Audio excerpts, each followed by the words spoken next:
আসসালামু আলাইকুম। নবম দশম শ্রেণী আরো একটি নতুন ভিডিওতে সবাইকে স্বাগতম। আজকে আলোচনা করব অনুশীলনী 9.1-এর কোশ্চেন নাম্বার 6 থেকে। এখানে প্রমাণ করতে হবে। 6 তিনটা প্রশ্ন আছে, ক খ গ। তিনটাই হচ্ছে বাম পক্ষ থেকে ডান পক্ষ প্রমাণ করতে হবে, যেগুলো ডান পক্ষে প্রত্যেকটা মান হচ্ছে 1। আমরা সমাধান শুরু করি। 6-এর ক নাম্বার প্রশ্ন কি? প্রথমে আমরা সরাসরি লেফট হ্যান্ড সাইড উঠাই ফেলবো। ঠিক আছে, বাম পক্ষটা উঠাবো। 1 divided by sec square a plus 1 divided by cosec square A, তাই না? ওকে, তাহলে 1 ডিভাইডেড বাই সেক স্কয়ার, আমরা যেহেতু জানি 1 ডিভাইডেড বাই সেক অর্থাৎ কস, সেক্ষেত্রে আমরা লিখতে পারি এটা 1 ডিভাইড বাই সেক স্কয়ার মানে কস স্কয়ার এ। ঠিক আছে, প্লাস 1 ডিভাইড বাই কোসেক। একইভাবে আমরা 1 ডিভাইড বাই কোসেক ইকুয়াল জানি সাইন, সুতরাং 1 divide by cosec square equal sine square. আমরা sine square plus cos square কি জানি? এটা যদি ঘুরাই লিখি just sine square A plus cos square A, তাহলে sine square plus cos square মান জানি আমরা 1। ঠিক আছে, equal right hand side proved.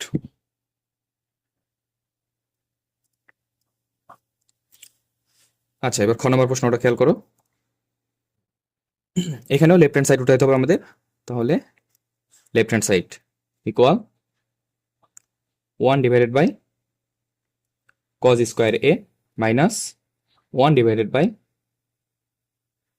Caught square A.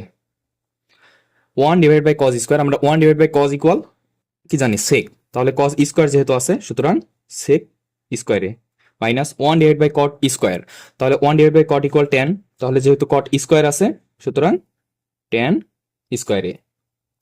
Sec square A minus 10 square এ, এটার মান হচ্ছে 1 equal right hand side proved.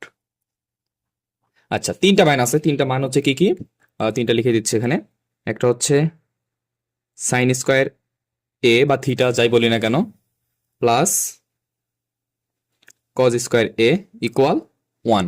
ঠিক আছে, একটা হচ্ছে সেক square A minus 10 square A equal 1।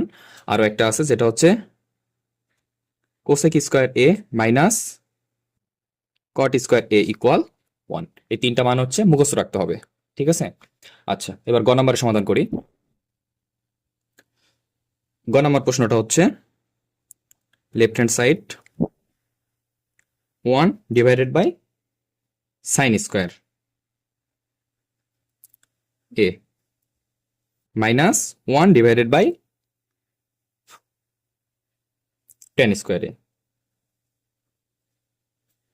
তাহলে 1 ডিভাইড বাই সাইন স্কয়ার অর্থাৎ cos cosec square A minus 1 divide by 10 square অর্থাৎ কট স্কয়ার এ। তাহলে একটু আগে আমরা জানছি cosec square A minus cot square A, এখানে থিটা থাকতে পারে, বি থাকতে পারে, এখানে কোণের মান যেটা থাকবে সেটাই। ঠিক আছে, যেহেতু cosec square A minus cot square এ আছে সুতরাং আমরা বলতে পারি এটার মান 1 ইকুয়াল রাইট হ্যান্ড সাইড।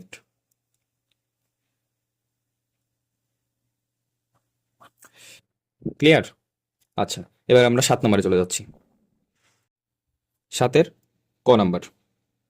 এখানেও একইভাবে আমাদের লেফট হ্যান্ড সাইড থেকে রাইট হ্যান্ড সাইড প্রুভ করতে হবে। আচ্ছা, আমরা তাহলে লেফট হ্যান্ড সাইডটা উঠে ফেলাই। ওকে, লেফট হ্যান্ড সাইডটা হচ্ছে এইটা। আচ্ছা, এখানে আমরা কি করব? সাইন এ ডিভাইডেড বাই, এই যে কোসেক এ আছে এটাকে আমরা 1 ডিভাইডেড বাই সাইন এ এভাবে লিখতে পারি, তাই না? প্লাস এখানে কজ এ ঠিক থাকবে, ডিভাইডেড বাই সেক এ কে আমরা 1 ডিভাইডেড বাই কজ এ লিখতে পারি। ক্লিয়ার? আচ্ছা, তাহলে সাইন এ এটা হচ্ছে উপরের সংখ্যা, তাই না? সাইন এটা এখানে থাকবে, আমরা এখানে গুণ দেব। তাহলে এটাকে যদি আমরা কি করে দিই, গুণ করে দিই, উপরে ভাগ অবস্থায় আছে, তাহলে হয়ে যাবে সাইন এ ডিভাইড বাই 1, নিচে 1 এর যদিও কাজ নাই বোঝানোর জন্য দিচ্ছি, প্লাস একইভাবে এটাও কজ এ গুণ কজ এ ডিভাইডেড বাই 1, এখানেও 1 এর কোনো কাজ নাই নিচে। ওকে, তাহলে সাইন এ এবং সাইন এ গুণ করলে আমরা কি পাচ্ছি?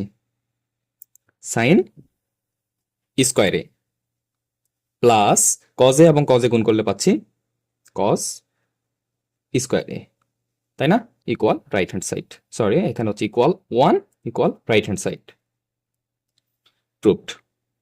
ক্লিয়ার? ওকে, এবার 7-এর খ নাম্বার প্রশ্নটা হচ্ছে sec a divided by cos a। আচ্ছা, এটা কিন্তু লেফট হ্যান্ড সাইড, ঠিক আছে, left hand side. sec a divided by cos a minus tan a divided by cot a। আমরা হচ্ছে সবসময় চেষ্টা করব সাইন এবং কজের মাধ্যমে অ্যান্সারটা নিয়ে আসার।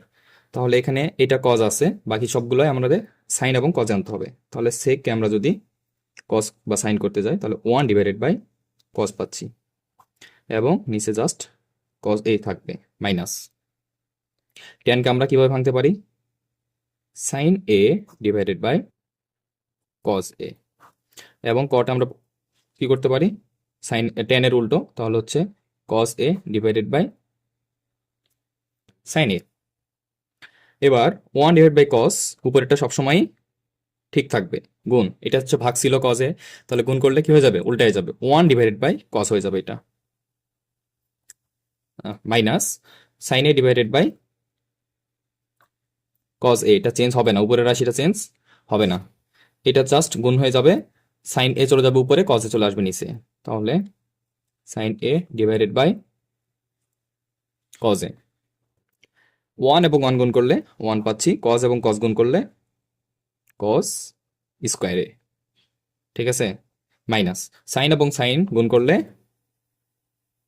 সাইন স্কোয়ার এ ডিভাইডেড কজ এবং কজ গুণ করলে কজ স্কোয়ার এ। ওকে, তাহলে 1 ডিভাইড বাই, আমরা এখানে দুইভাবে করতে পারি, একটা হচ্ছে লসাগু নিয়ে মান নিতে পারি, অথবা হচ্ছে 1 ডিভাইড বাই কজ স্কোয়ার, এটা একটা মান আছে, কি মান? Sec square A, minus sine square divide by cos square, এটার একটা মান আছে, মানে সাইন ডিভাইড বাই কজ আমরা কি জানি? ট্যান, তাহলে যেহেতু স্কোয়ার আছে সুতরাং ট্যান স্কোয়ার এ, তাহলে sec square minus tan square মান কত? 1 ইকুয়াল আমরা বলতে পারি right hand side.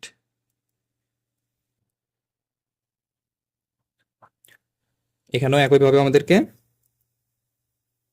Left hand সাইডের মাধ্যমে রাইট হ্যান্ড সাইড প্রুভ করতে হবে।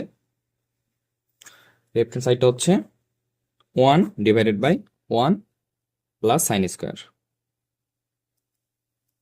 ঠিক আছে, plus 1 divided by 1 plus cos square, 1 plus sorry cosec square.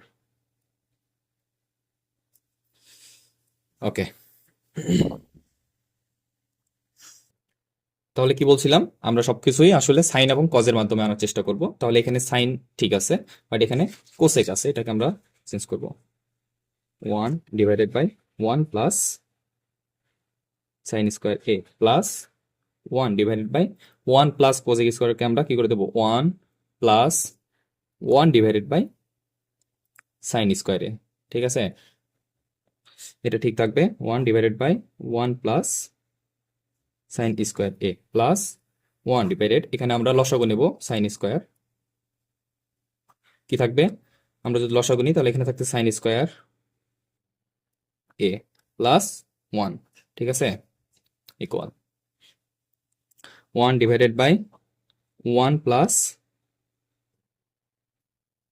Sign square A plus, এটা আমরা কি করবো? উল্টাই দেবো, 1 এর সাথে যদি গুণ হয় জাস্ট সাইন স্কোয়ারটা উপরে চলে যাচ্ছে, তাহলে সাইন স্কোয়ার এ ডিভাইডেড, আমরা এখানে এই যে সাইন স্কোয়ার প্লাস 1 আছে না, এটাকে আমরা 1 প্লাস সাইন স্কোয়ার করতেছি, কেন? এই যে এখানে 1 প্লাস সাইন স্কোয়ার মিলানোর জন্য, 1 প্লাস সাইন স্কোয়ার এ। ওকে, এবার এটা এবং এটা থেকে আমরা 1 প্লাস সাইন স্কোয়ার এ লসাগু নিচ্ছি, ঠিক আছে, লসাগু নিলে কি পাবো? 1 প্লাস সাইন স্কোয়ার এ, তাহলে নিচেও 1 প্লাস সাইন স্কোয়ার এ, উপরে 1 প্লাস সাইন স্কোয়ার এ, সুতরাং এটার মান আমরা পুরোটা কেটে দিতে পারি, কত থাকবে? 1 থাকবে, equal right hand side proved. Clear? আচ্ছা, আজকে তাহলে আমরা 6 এবং 7 নম্বর সমাধান করলাম, পরবর্তী পর্বে আমরা 8 নম্বর থেকে সমাধান শুরু করবো ইনশাল্লাহ।